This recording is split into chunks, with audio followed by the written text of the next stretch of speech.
All white people are evil. All white people are racist.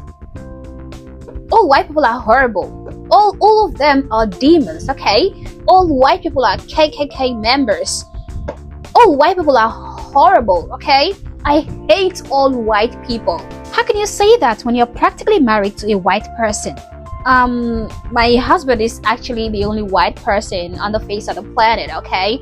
He is the exception, okay? My husband is the only good white person that ever exists, okay? He's a good one. Aside from him, all the other white people are just plain evil. Hi guys, my name is Madi and you are welcome to Madi Speaks. So just like you saw from the intro, we're going to be looking at the issue of these perpetual hypocrites who are very publicly vocal about their hatred for white people, who have practically amassed significant fortune just by demonizing the white race. Yet at the end of the day, these hypocrites go ahead to romantically bind themselves to the same group of people whom they accuse to all be evil and racists. Now, I have been meaning to call out this hypocrisy that has been going on right under our noses for quite some time now, okay? But I haven't really gotten around to doing it. So you must understand how happy I felt when I ran into this video of another observant YouTuber who have taken notice of this same ridiculous pattern and have made a video addressing it. And by the way, she is black, okay? She is another black woman, okay? At least that means that I am not the only one, I'm not the only black person who is fed up with this nonsense and who has the courage to come out and say it. Now, this woman goes by the name Patience Zena, okay? I believe she lives in the UK purely based on her accent. Now, this shows that this hypocritical behavior coming from some crazy grifters is not only isolated to the United States of America, it is also happening abroad, United Kingdom included. Now, we're gonna be diving into her video and it is captioned, "When you are woke in the streets and colonized in the sheets." Ooh, just the caption alone deserves a standing ovation. Here we go. Hello my dears, today's video is kind of a bit of a piss take, to be honest. This video is not to be taken too seriously. I just think the topic is funny. Well, actually, I think it should be taken seriously, okay? I forgot to tell you guys that she didn't kind of want to upset anybody if you consider the fact that she's living in the UK. And you know what the police can do to people in the UK who say things that the police doesn't like. So she's kind of treading lightly so as not to piss anybody off, her subscribers, our fellow black people, and maybe the police included. Just like in this video when she said this shouldn't be taken seriously, when in fact this should be considered very serious, because everything she mentioned in her video is a real life occurrence, okay? These things happened. They were not made up. They actually happened. So why do we have to pretend like it's all comedy and satire when we are evaluating these real life occurrences? But anyway, let's continue. This is a conversation that I've had with my friends and people off camera, and I just think it's a really funny situation, and so I thought it'd be quite interesting to make a video about it, especially because this is a pattern that a lot of people had noticed already a long time ago, but it's now become something that's a lot more mainstream. And what pattern am I talking about, I hear you ask? Well, the pattern that people have noticed is that a lot of activists or public figures who kind of say, I guess you could say, anti-white sentiments, often tend to date white people. And because of the fact that this has become such a common trend, it's now birthed the meme, activist in the streets, colonized in the sheets. And so I thought we could kind of just go through some public figures and celebrities who kind of fall into this category for the bants, you know, for the LOLs. Then we have Ash Sakar. How heroic he comes across. So Ash Sakar is someone who has made videos speaking out against white supremacy, and I remember watching her video where she spoke about trad wives, in which she said that the trad wife movement was rooted in white supremacy. Because of course, you know, if you're a woman who decides that you want to dedicate your life to your children and your family, then that's a white thing to do, I guess. Completely ignore the fact that this is kind of the cultural norm in many non-white countries, but that's besides the point. Now, some might say, well, they've seen some white supremacists upholding the trad wives movement, but does that make it then suddenly become a white supremacist movement? It's kind of like saying that if a white supremacist promotes drinking water, then you drinking water now makes that a white supremacist thing to do. I just don't understand the logic, but anyways, this is her husband. Actually, this woman is one of the worst of them all, okay? I will already always remember her making this horrible remark. The white British population has decreased by 600,000, while the minority population has increased by 1.2 million. So yes, lads, we're winning. Now imagine how deeply hateful of the white race you have to be thinking like this woman and calling it a win. Oh guys, we are winning, and still be married to a white person. Not to mention when she said this thing about her husband on Twitter. Should my white husband be terrified if we have brown babies? He would be a declining majority in his own home. But let's allow Patience Zina to do her thing. Then we have Adwoa Andoh. Now, Adwoa Andoh is a Bridgerton actress, and she went viral for saying that the royal family balcony was too white. We've gone from the rich diversity of the Abbey to a terribly white balcony. I'm very struck by that. Because God forbid the royal family of a country look like the indigenous people of that land. I mean, personally, when I saw the Prince and Princess of Japan showing up to the coronation, the first thing I thought was, they're terribly Japanese. It's unfathomable that the monarchy of a country kind of looks like the natives. But anyways, this is her husband, and he too does look terribly white.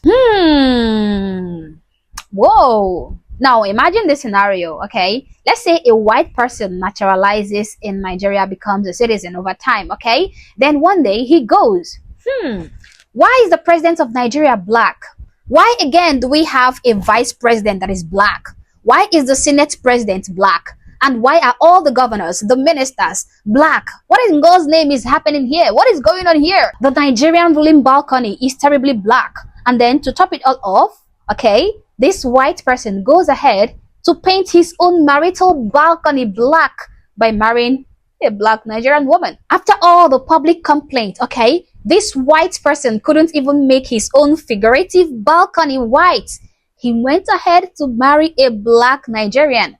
Just tell me you're a crazy race-baiting hypocrite without telling me you are one. Then next up we have Kelechi. Now I remember one of my friends sent me a video of Kelechi, and in the video she was talking about white supremacy and how we should abolish the police, which I personally agree with. We should absolutely abolish the police. Don't worry about crime. It will just sort itself out. Forget all the people who live in areas where crime rates are much higher, which is typically working class people. You know, kind of screw them. It's fine. If you live in your nice, comfy, gated neighborhood, and you're well enough to live in a nice middle class area where crime rates are really low, where you can't feel the impact of abolishing the police, it will be fine. It will all work out perfectly fine. Although to be fair to Kelechi, with the current state of the British police, I don't think it would make that much of a difference if that were to happen. I suppose one of the good things to come from it is that people could maybe post on social media with a little bit less anxiety. But anyway, back to Kelechi. So Kelechi, as I said, is quite a prominent black activist here in Britain. She's regularly talking about the dangers of white supremacy and white people, etc. Now, Kelechi actually received some backlash a while back because people accused her of trying to hide her partner because they noticed that her child was mixed race,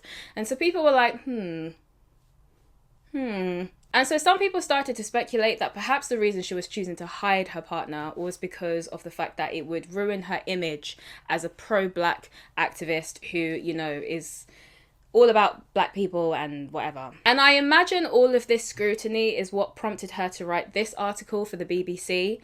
I think it must have really bothered her that people thought that she didn't like BBC, so she decided to write the article to kind of clear up any misconceptions about her and her relationship. Then we have Don Lemon. So Don Lemon is an American news reporter, and before he was removed, I guess, from my understanding, he was fired. Before he was fired from his position, he was regularly saying on air a lot of anti-white things, and yet this is his husband. Don Lemon. The biggest terror threat to this country are white male. The biggest terror threat in this country is white men, most of them radicalized to the right. And then he goes ahead to marry another white male. They always seem to go back to their own vomit, okay? They publicly demonize this group of people, and then they secretly, you know, make love to them. And then next up we have Jamila Jamil. So Jamila Jamil is also someone who talks about white supremacy and is also known to go on erratic rants about conservative Asians, because in her opinion, you cannot be Asian and conservative, because if you are, that means you're a coconut or you're self-hating and blah, blah, blah. All of the typical accusations that are thrown to you if you are a non-white person who dares to have an opinion that's different to people like Jamila Jamil. Because as we all know, in order for you to love yourself, you must agree with them. And if you don't agree with them, then obviously you hate yourself. That's just like how it works. Now, this pattern is not limited to the people who I've mentioned. There are many other people who fall into this list, from Kamala Harris to AOC and so on and so on and so on. And to be honest with you, I find this trend to be quite funny. It's kind of like when you see those like really homophobic, hyper-religious people who behind closed doors are just raging homosexuals. It kind of gives the same kind of energy, you know. It's quite bizarre. It's very, very bizarre, but you know, it's a trend that people are noticing enough to turn it into a meme. And before anyone twists the point that I'm trying to make within this video, even though I haven't really tried to make one yet, but I'm getting there. Let me land. I am by no means saying that there's anything wrong with having an interracial relationship, okay? I don't share Dr. Umar's take on interracial dating, okay? Date whoever the hell you want, all right? The thing that I and many others find to be just quite bizarre is how you can publicly criticize one particular group of people, one particular racial group of people, to the point that some of these people do, and yet behind closed doors be dating them exclusively in many of these cases. Actually, it's all about the money and the attention that comes from radicalizing themselves and generating tons of money from pushing a divisive narrative and ideology, even when having no single belief, no iota of belief in the nonsense they preach, okay? Like I said, it's all about the money. These people don't actually believe that all white people are evil or racists or demons, despite what they preach in public, okay? They don't believe that the biggest terror threats to the country are white men or white people. And if they do, believe me, you wouldn't find them within a mile radius of a white person, let alone getting entangled with them and marrying them.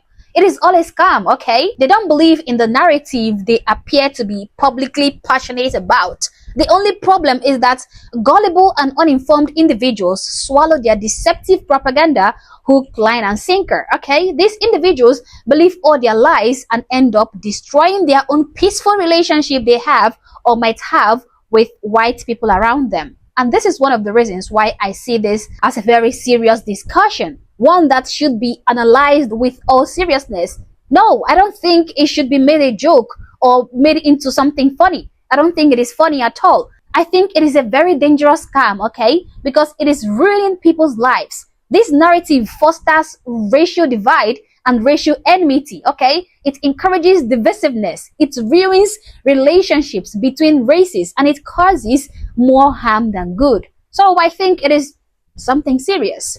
I just think it's kind of bizarre, because you would think that if you are in a relationship with someone within that group that you're regularly criticizing, would that not then show you can't generalize that whole entire group? And then any generalization you make is likely going to be quite ignorant and also incorrect, unless you believe you just managed to find the only one good one. Like, I just find that to be quite strange. I just find it to be quite strange how some people can be so publicly critical of a particular race of people, and then behind closed doors, that's your dating preference. And also to the partners of these people, do you not find it strange that your partner is regularly just crapping on your race in public all the time? Is that not strange? I've seen some say that maybe some of these people have like some kind of degradation kink or something, or maybe they agree with everything that their partner says, because there is a lot of white guilt floating around these days. So it's not too far-fetched to believe that they actually agree with everything their partner is saying, and so therefore they think that them saying it is justified. And they probably don't consider themselves amongst those people that they're talking about, to be honest. But the reason why I'm making this video, to be honest with you, aside from just having a laugh and just kind of taking the mick a bit, the irony is not lost on me that if you are someone who is black, Asian, whatever, and you have certain views that are outside of this like leftist, like far left kind of viewpoint of like viewing everything through the lens of oppression and racism and all that kind of stuff. If you don't have the view that you're a victim or that you're oppressed, and you're not constantly preaching that, you know, white people are bad or whatever, then people always make these assumptions about you. People will assume that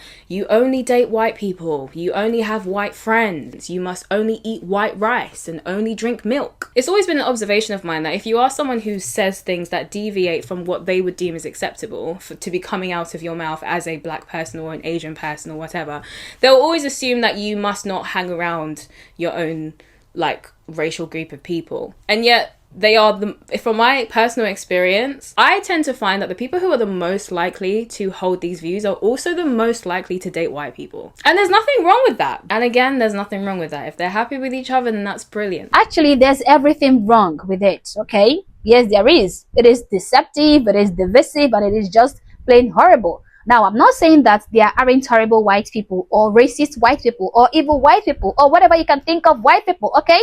At the end of the day, white people are humans too. And just like all humans, they exhibit different characteristics too. Same goes for black people and Asians and Hispanics, etc. I would understand if you call out a particular evil white person or a particular racist white group. For example, the KKK back in the days, and you criticize them and call them out. I would understand. But what I cannot wrap my head around is claiming that all white people are this and that. All of them, every single one of them. Some of them even call for the extermination of the white race. Let's kill all white people. We need to wipe them off the face of the planet. We have to exterminate white people off of the face of the planet to solve this problem.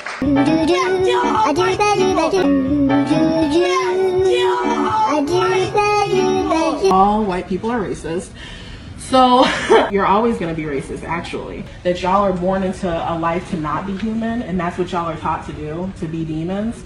So in this particular way, white people are all racist. So I just want y'all to know that up front. Some of these hypocrites influence a number of people to be calling for the decimation of an entire race, yet they themselves are married to someone from that particular race all along. So, Patience Zina, I don't think that what these guys are doing is okay. Assuming someone like me, a black woman, finds love in the eyes of a white person, okay, then I make the mistake of listening to one of these hypocrites and, kind of adopting their ideologies. Then I go ahead to decide not to have anything to do with my partner who is part of this evil racist race. Then I decide to go on with a person from my race whom I might not even find pleasing to my heart. At the end of the day, I am the person who will be frustrated and unfulfilled with my life because I listened to their divisive narrative and gave up on someone I really loved. Whereas they get to enjoy a wonderful and wholesome life with their partner who is supposed to be evil, since all white people are evil. But the thing is, even though they publicly spew hateful narrative about white people, they just don't believe it themselves. They do it all for money, okay? They are ready to do anything for money and attention, to appear like an activist, to be funded, to carry out meaningless projects, make money off of the lies they are spreading, and deceive uninformed people with their hateful messages. So yeah, these guys are truly hypocrites who pretend to be activists in the streets, yet they are happy to be colonized in the sheets. Anyway guys, these are my thoughts, these are my opinions, but feel free to share yours in the comment section below, but do so respectfully. Also, if you're not yet subscribed to the channel, honestly, I don't know what you're waiting for. Subscribe to the channel, like and share this video to keep people informed, and consider joining my membership or buying me a coffee if you like, as a way of supporting the channel. Thank you for watching this video, and I hope to catch you on the next one. For now, peace.